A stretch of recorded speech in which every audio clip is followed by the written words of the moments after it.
ಜಿಟಿಟಿಸಿಗೆ ಹೊಸದಾಗಿ ಸೇರ್ಪಡೆಯಾದ ಸಿಬ್ಬಂದಿಗಳಿಗಾಗಿ ಆಯೋಜಿಸಲಾದ ಓರಿಯೆಂಟೇಷನ್ ಕಾರ್ಯಕ್ರಮದಲ್ಲಿ ಸ್ಪರ್ಧಾ ಆಯೋಗದ ರಾಜ್ಯ ಸಂಪನ್ಮೂಲ ವ್ಯಕ್ತಿಗಳಾದ ಡಾಕ್ಟರ್ ಮಹಾಂತೇಶ್ ಎನ್ ಕರೂರ್ ಹಾಗೂ ಎಚ್ ಪ್ರಕಾಶ್ ಅವರು ಭಾಗವಹಿಸಿ ಅಮೂಲ್ಯವಾದ ಮಾಹಿತಿಯನ್ನು ಹಂಚಿಕೊಂಡರು. ಒಂದು ಪ್ರೊಡಕ್ಷನ್ ಮಾಡ್ದಂಗಿರುತ್ತೆ, ಇಂಡಸ್ಟ್ರಿಗಳು ಪ್ರೊಡಕ್ಷನ್ ಮಾಡ್ದಂಗಿರುತ್ತೆ, ಅಥವಾ ಪ್ರೊಡಕ್ಷನ್ ಮಾಡಿ ಅದನ್ನ ಮಾರ್ಕೆಟಿಗೆ ರಿಲೀಸ್ ಮಾಡ್ದಂಗಿರುತ್ತೆ, ಹೋರ್ಡಿಂಗ್ ಮಾಡೋದು.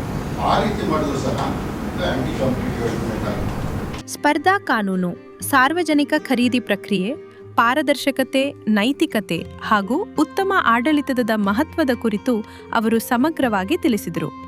ನೈಜ ಉದಾಹರಣೆಗಳು ಮತ್ತು ಪ್ರಕರಣ ಅಧ್ಯಯನಗಳ ಮೂಲಕ ನ್ಯಾಯಸಮ್ಮತ ಸ್ಪರ್ಧೆ ಹಾಗೂ ಜವಾಬ್ದಾರಿಯುತ ಕಾರ್ಯನಿರ್ವಹಣೆಯ ಅಗತ್ಯವನ್ನು ವಿವರಿಸಿದರು.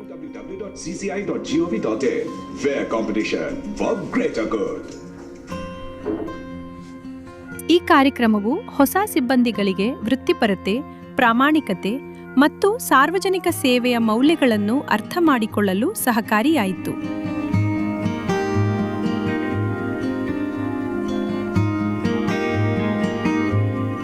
ಬೇರೆ ದೇಶದ ಕಂಪನಿಗಳು ಬಂದು ನಮ್ಮ ದೇಶದ ಇಂಡಸ್ಟ್ರಿಯಲಿಸ್ಟ್ಗಾಗಲಿ ಕನ್ಸ್ಯೂಮರ್ಸ್ಗಾಗಲಿ ಏನನ್ನ ಅನ್ಯಾಯ ಮಾಡಿದ್ರೆ ಅವ್ರ ಮೇಲೆ ಆಕ್ಷನ್ ತಗೊಳ್ಳಿಕ್ಕೆ ಯಾವುದೇ ಆಕ್ಟ್ ಇರಲಿಲ್ಲ, ಅವ್ರ ಮೇಲೆ ಆಕ್ಷನ್ ತಗೊಳ್ಳೋಕ್ಕೆ ಆಗ್ತಿರ್ಲಿಲ್ಲ. ಬಟ್ ಇದು ಕಾಂಪಿಟೇಷನ್ ಆಕ್ಟ್ನಲ್ಲಿ ಪ್ರಾವಿಷನ್ ಕೊಟ್ಟರು. ಅದರ ಪ್ರಕಾರನೇ ಗೂಗಲ್ಗೆ ಈ ಅಮೂಲ್ಯ ಮಾರ್ಗದರ್ಶನಕ್ಕಾಗಿ ಜಿಟಿಟಿಸಿ ವತಿಯಿಂದ ಗಣ್ಯ ಸಂಪನ್ಮೂಲ ವ್ಯಕ್ತಿಗಳಿಗೆ ಹೃತ್ಪೂರ್ವಕ ಕೃತಜ್ಞತೆಯನ್ನು ಸಲ್ಲಿಸಲಾಯಿತು. Rather, you are fools. Forming such a cartel is liable for action under Competition Act. If found guilty, Competition Commission of India. ಕಾರ್ಯಕ್ರಮದಲ್ಲಿ ವ್ಯವಸ್ಥಾಪಕ ನಿರ್ದೇಶಕರಾದ ಸಿದ್ದಲಿಂಗಪ್ಪ ಬಿ ಪೂಜಾರಿ ಮತ್ತು ಇತರ ಹಿರಿಯ ಜಿಟಿಟಿಸಿ ಅಧಿಕಾರಿಗಳು ಉಪಸ್ಥಿತರಿದ್ದರು.